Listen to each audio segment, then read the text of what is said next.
Herkese merhaba. Şimdiki konumuz harcamalardaki manipülasyon.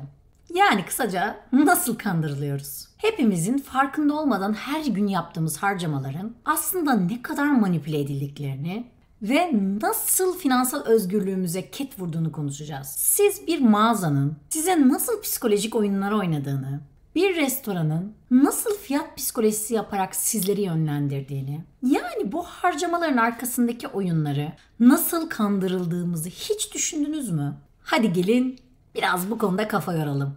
Kanalımı takip etmeyi, videolarımı beğenmeyi ve yorum yapmayı unutmayın. Bugün yapılan araştırmalara baktığımızda insanların %90'ını aslında gerçekten aldığı şeylerin birçoğuna ihtiyacı olmadığını biliyor. Peki neden hala alıyoruz? Çünkü temelde reklamlar, duyurular, kampanyalar, işte yeni ürün, sınırlı süre gibi çapalamalar bize sürekli olarak beynimizdeki bir sinyali uyarıyor. Bunu almazsan kaybedeceksin. Bunu almazsan kaybedeceksin. Bunu sen almazsan bir başkası alacak, sen kaybedeceksin. Hatta bazen bir ürüne aslında hiç ama hiç ihtiyacımız yokken onu almaya hiçbir sebep bulamayacak durumdayken dahi kendimizi öyle bir ikna ediyoruz ki bir bakıyoruz poşet elimizde, saçma sapan bir şeyi gitmişiz, saçma sapan bir fiyata satın almışız. Örneğin lüks bir tekstil mağazası %70 indirim geçiyor. Böyle iyi markalarda satıyor. Yani onu taktığınızda ya da giydiğinizde herkes diyor ki işte bu Fulya Hanım çok zengin, belli bu kıyafetleri giyiyor diye. Bir de size böyle bir marka oluşturuyor. Gerçekten de indirim dönemi. Şimdi o kadar etkileyici geliyor ki birçok insana bu. İndirimin gerçekte eski ürünlerin yerine yeni sezonun fiyatlarını koyan bir pazarlama stratejisi olduğunu anlamıyoruz bile. Oysa mağazalar bu tür stratejilerle sizi mağaza içerisinde harcama yapmaya zorlarlar. Ki al bir öde kampanyası. Normalde atıyorum 50 liraya bile alabileceğiniz bir ürünü siz 120 TL'ye almış olursunuz. Ama ne yapıyoruz? 2 tane aldım ve bir tane ödedim ya. Kendimi doğal olarak kazanmış hissediyorum. İşte bu çok güzel manipülasyon yöntemlerinden biri. Bu konuda çok dikkatli olmak lazım. Ben bu konuda birçok mağazayla kavga ettiğimi kişisel olarak biliyorum.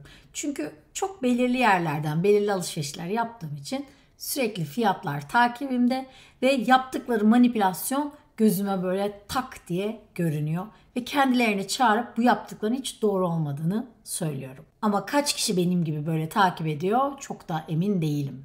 Ve birçok yani restoran olsun, mağaza olsun artık kendilerine gram ayağımı bile sürmüyorum. Çünkü bu yaptıkları hiç doğru değil ama bu onların en önemli pazarlama yöntemlerinden biri. Hele siz böyle Amerika'ya gidin, gelişmiş ülkelere gidin. Bir de böyle Walmart gibi hani reklam olmasın bu tarz böyle büyük perakendeciler var. Ya da böyle çok büyük restoranlar, zincir restoranlar. Bu adamlar o fiyat psikolojisi üzerine öyle derin çalışmalar yapıyorlar ki siz fark etmeden o 1 lira 2 liralık artışların insanların gözünde çok büyük farklar yaratmasını sağlıyor. Yani özünde bakıyorsunuz aslında çok büyük bir fark yok ama onu size öyle bir şekilde pazarlıyor ki siz sanki orada 1 lira 2 lira kar ettiğinizde inanılmaz bir şekilde kâra geçtiğinizi falan zannedip kendinizi bir illüzyonun içerisinde mutlu bir şekilde o malları satın alırken görüyorsunuz. Bu noktada çok bariz bir şey vardır. Kendiniz görürsünüz. Satar. İşte 20 lira yazacağını adam ya da 200 lira yazacağını 199.99 yazar.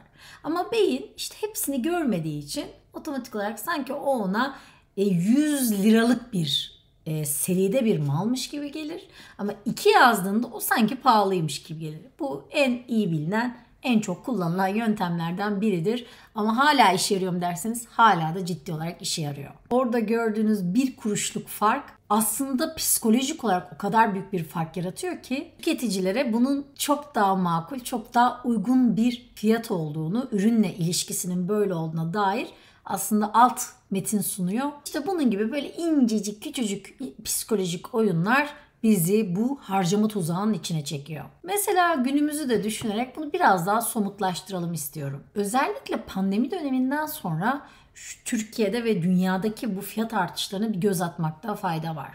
Özellikle daralan birçok sektör pandeminin bitişiyle birlikte gün be gün fiyatlarına sürekli olarak zam yaptı. Yani bu zamların şöyle bir açıklanabilir bir tarafı yok. Evet, genel olarak fiyatlar arttı. Evet, enflasyon yükseldi. Evet, paralar da basıldı.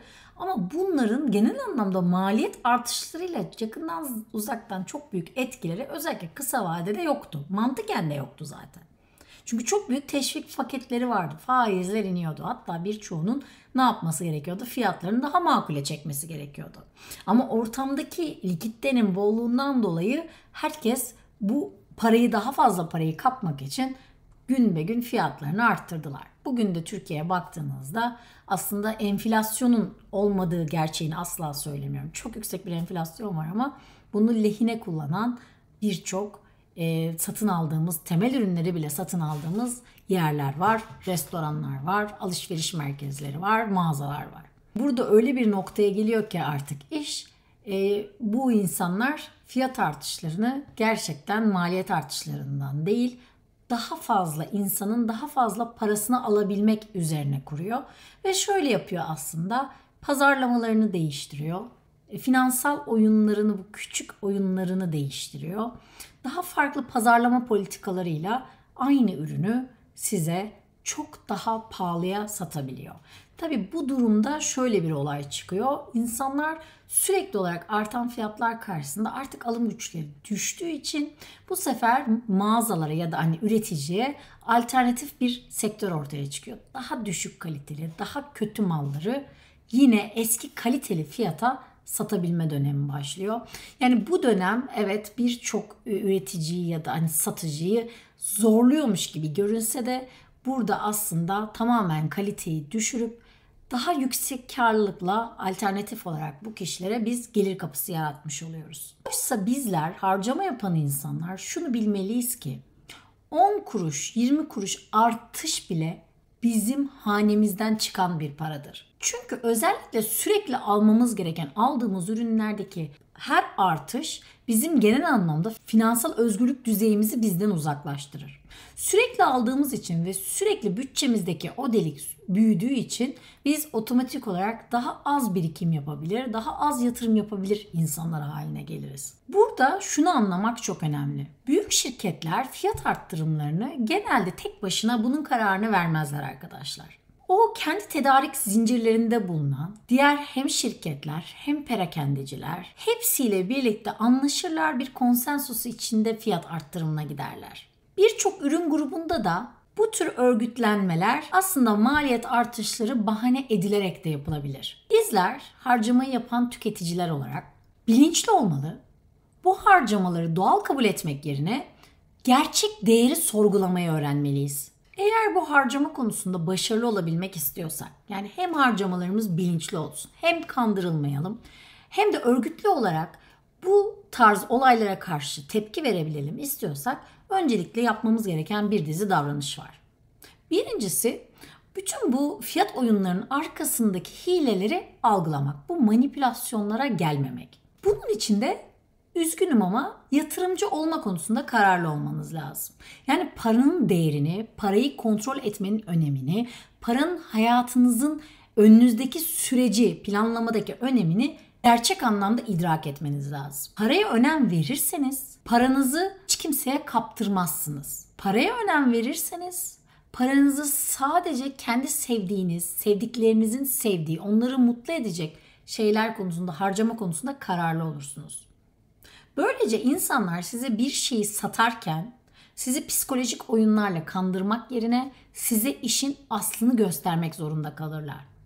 Maliyetlerini göstermek zorunda kalırlar. Sizin için ekstra doğru bir şekilde sizin haklarınızı koruyacak kararlar, kurallar koymak zorunda kalırlar. Örneğin bugün Japonya'da baktığınızda paketlerin üzerindeki yiyeceklerin büyüklüğüyle gerçekten paketin içindeki büyüklük birbirinin aynısıdır. Bugün giriyorsunuz bir alışveriş merkezine ya da bir günlük aldığımız perakendecilere girdiğinizde ben hep aynı şeyi düşünüyorum. Diyorum ki burada bir reyon var et, bir reyon var süt. Yani bunun dışında diyorum koskoca bir market içeri sadece zehir, ıvır zıvırlarla, cipslerle, paketli gıdalarla dolu.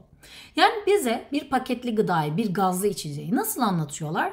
aslında mutlu bir aile, işte belirli standartta yaşayan insanlar, kalabalık aile sofraları birlikte kutlanılan bir şey olarak anlatılıyor. Ya da bir paketli gıdayı biz ne yapıyoruz çocuklarımıza? Ödül niyetine veriyoruz. Oysa sistemin öyle işlememesi lazım. Biz şunu bilmeliyiz. Biz çocuğumuza paketli bir gıda yedirdiğimizde onu bir anlamda zehirliyoruz. Bunu bilmemiz gerekiyor. Çocuğumuza da bunu yedirirken çocuğumuzun da bunun farkında olarak yemesi gerekiyor. Bunu satın alırken bunu satan kişilerin, satan işte kim yapıyorsa o, atıyorum bisküvi ya da işte çikolatayı fark etmez. Üzerine aynı sigarada yazıyormuş gibi. Bunda trans yağ vardır demesi gerekiyor. İşte bunda palmiye yağı vardır. Bunda glutamat, sodyum, işte o Çin tuzu vardır gibi. Burada bunları baskılı bir şekilde tüketicilere bildirerek söylemesi gerekiyor. Ama bunu söylemez. Neden? Burada neyi söyler? İşte bu cipsi yerseniz çok mutlu olursunuzu size söyler. Çünkü amacı sizin onu tüketmesi. Ve içindekiler kısmını şöyle incecik kimsenin göremeyeceği şekilde yazar. Ama sizler bilinçli tüketici olursanız, yani bizler bilinçli tüketici olabilirsek bize şunu yazmak zorunda. Bunda trans yağ yok. Bunda glikoz çurubu yok. Bunda ya da şu zehirli madde var, şu yapay tatlandırıcı var gibi yazmak zorunda. Çünkü öbür türlü onu yazmadığında biz bilinçli olarak ne yapacağız? Onu asla ve asla almayacağız. Bu arada dipnot, lütfen çocuklarınızı Allah aşkına onları mutlu etmek için çikolatalar, şekerler, şu paketli gıdalar almayın. Mahvediyoruz çocukların hem karaciğerlerini hem geleceklerini. Arada bir anne tavsiyesi şeklinde girmem gerekiyor. Çünkü gerçekten bu konuda çok hassasım. Bunu da söylemem gerekiyor. Yani hem sağlığımıza, hem kesemize, hem bütçemize ve bence en önemlisi özgürlüğümüze hiç kimsenin el uzatmasına izin vermememiz lazım. Bilinçli harcamanın ilk adımı fiyatların arkasındaki psikolojik oyunu fark etmek. Sadece fiyat etiketine bakarak karar verilmez arkadaşlar. İşte o an siz o finansal tuzağa tak diye düşersiniz. Eğer siz %50 indirime odaklanırsanız fiyatın aslında 2 katına çıkarıldığını hiçbir zaman fark etmezsiniz. Bundan sonra her alışverişinizde bence bir adım geriye çekilin ve o malın gerçek değerini sorgulayın. Marketin o %70 indirimi de, işte mağazanın %50 indirimi de, o sınırlı süresi de, o işte size özel oluşturduğu %35 indirim kuponu da aslında sizi aldatmak için ortaya atılmış bir finansal manipülasyon olabilir. Harcamanızın cebinize gerçekten nasıl bir etki ettiğini anladığınız an finansal özgürlüğe giden yolu açarsınız. Unutmayın ki bugünkü bilinçli seçimleriniz yarınki sizi özgür kılacak. Bugün biriktirdiğiniz her kuruşta arkadaşlar yarının büyük kazancı. Eğer bu video sizin için faydalıysa beğenin ve sevdiklerinizle paylaşın lütfen. Kanalıma abone olup sizin yaşadığınız fiyat manipülasyonları neler? Bu konuda bizlerle paylaşırsanız birçok insana da belki bu konuda ciddi olarak uyarılarda bulunmuş olacaksınız. Gerçekten faydalı olacaktır diye düşünüyorum. Bir sonraki videoda görüşmek dileğiyle. Kanalıma abone olmayı unutmayın.